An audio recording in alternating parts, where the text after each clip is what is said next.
always sleep with the windows open because of the smell of fresh air straight from outside gives a safe feeling.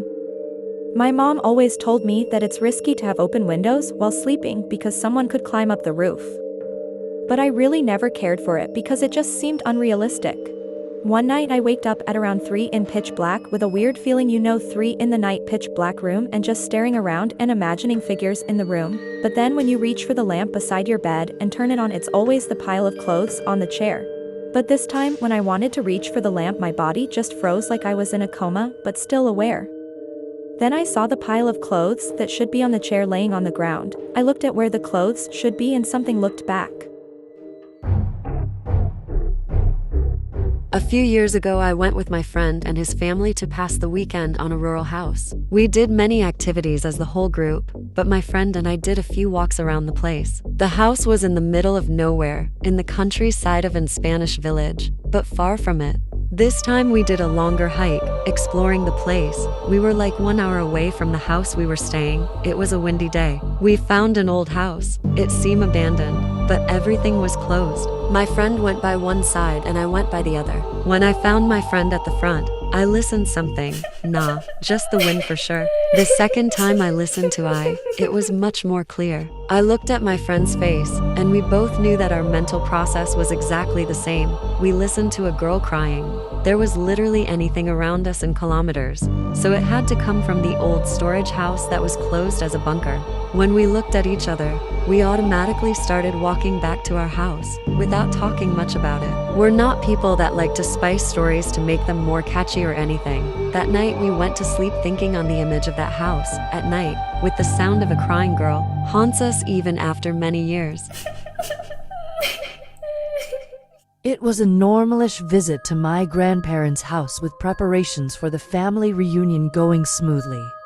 The only things out of place was my mother was there.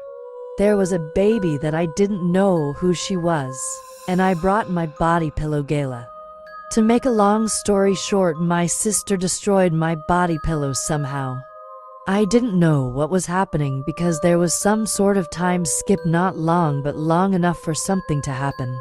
I went searching for my sister, and when I found her, she was possessed. She looked normal at first, nothing different, just a little shaking like a seizure, but then she changed.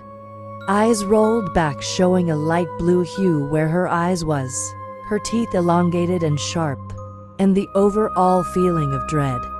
She took a bite out of the juicy flesh in my neck as I start to feel the pain, blood running down my neck, and the ripping of flesh. She tore into me as I stayed silent. When she eventually let go and looked at me, even though I couldn't see my own face, I could tell that I was showing an emotion that I hadn't felt in years.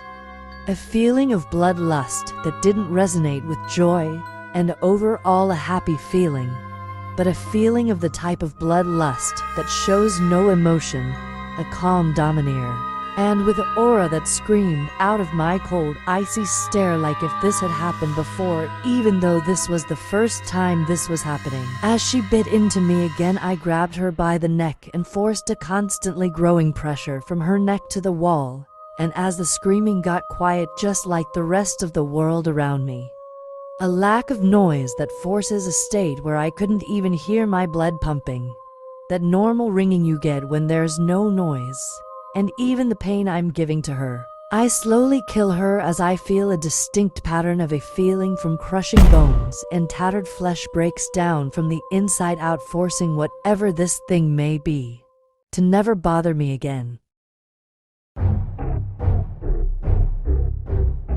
I come from a small city in Australia. About 2 years ago, a girl went missing, Rihanna Barrow, and the case has never been solved. Sadly, I think it's been long forgotten, but at the time it was a major news story. Anyway, about a month after her disappearance, myself and a friend were walking through a park around the area she vanished from. We were about 11 at the time. We step out onto this street and see this boy around 7 years old hurrying down the street. A car is following him, slowly about 10 meters behind him. We thought it looked strange, and my friend, being a bit more switched on than me, called to the kid pretending to be a friend, and he ran over. The car stops in the middle of the street. We couldn't see who was in it, but there were 2 men in the car. After a long standoff, my heart pounding away in my chest, as we could all sense something was wrong, the car slowly pulls away and heads off down another street. And one of them waved out the window at us. The kid said it had followed him from the corner store, a few blocks away. My biggest regret was after walking with this kid back to his house, which was only a few streets away, we sort of decided not to tell anyone, and I don't know why. When I was about 15, I was home alone in my house at night. It was just me and my two dogs. My dogs were normally very lazy at night. All they would do is lay in their dog beds chilling out until bedtime. But for some reason on this night, they all became very agitated at the same time. They all kept running into different rooms in my house and growled and barked at empty corners, something that they had never done before or since. I checked the whole house and never found anything. I don't believe in anything supernatural, but that night, slept in my parents' bedroom with the door locked, a gun next to me, and all two dogs on the bed with me.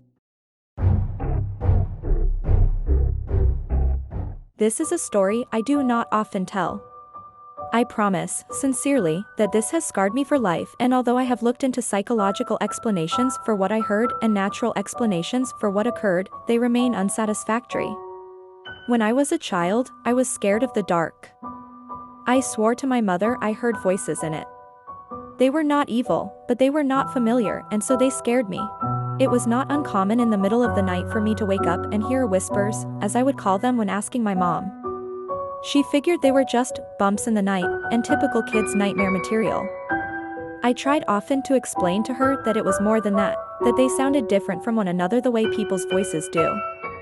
On some nights I would get so scared from these whispers that I would sleep in my mom's bed with her. It was an added bonus that the bathroom was directly outside of her bedroom door for my late night tinkles. I should add at this point that when walking out into the hall to go to the bathroom, you look directly down the stairs that would lead you into my living room on the first floor, as my mom's bedroom was on the second floor. On one such night, around Christmas, I awoke and felt the need to relieve myself. I walked out from the door and distinctly heard the phrase, "Look," and to my astonishment, a red light, almost like a spotlight, was cast upon the wall at the very bottom of the stairs. The light had no other source, it was by itself, and I was transfixed by it. Being a little kid, and it only being a few days from Christmas, I knew what this light was. It was Santa. How else could he get into my house to know I was being a good girl? I was so excited I began walking down the stairs to greet him, picking up my pace after the second step as it began to creep off the wall and fade into the darkness in my living room. That's when I heard him. A very strong, masculine voice. Different from the first. Not at all like my father's, not to say he isn't masculine, it was just distinctly different. It said, "Go back up those stairs." I listened, turned around, and what happened next I am not sure I would believe if someone had told me this same story. After reaching the top of the stairs, I heard a very loud crash that sent me running back to my mother's bed, where I jumped straight under the covers and stayed there the whole night. When we awoke the next morning, the poinsettia lights, little Christmas flower lights that glowed red, my mother had put on the railing down the stairs were pulled straight down to the bottom of the stairs, some broken from what seemed like a forceful tear, laying in a single pile. The dry sink in my living room had fallen from the wall. My mother could not explain it. My father was worried we had been the victims of a home invasion. My sister was crying. There was nothing missing, nobody had broken in, there did not seem to be any reason this had happened. And then I saw it, and I kept quiet about it because I was so afraid that I could not force words out of my mouth. There, on the edge of the wooden dry sink which had been facing up, were 3 indentations where the finish on the wood had been worn, almost as if in a forceful grip. Something down there had grabbed it and threw it down. That was what the bang was. I was mortified. After that day I never heard a single voice again. I do not like to imagine what was waiting downstairs for me that night, if it was anything at all, but I can tell you that the reality was that something had physically acted upon 2 things in my house near the bottom of that stairwell. After this, I had never heard another whisper again. Which is sad, because in some ways, I would have liked to thank the man, masculine energy, that had stopped me from going down those stairs. This happened when I was 7. I am 29 years old now, and because of this incident I am still afraid of the dark. especially shadowy stairwells.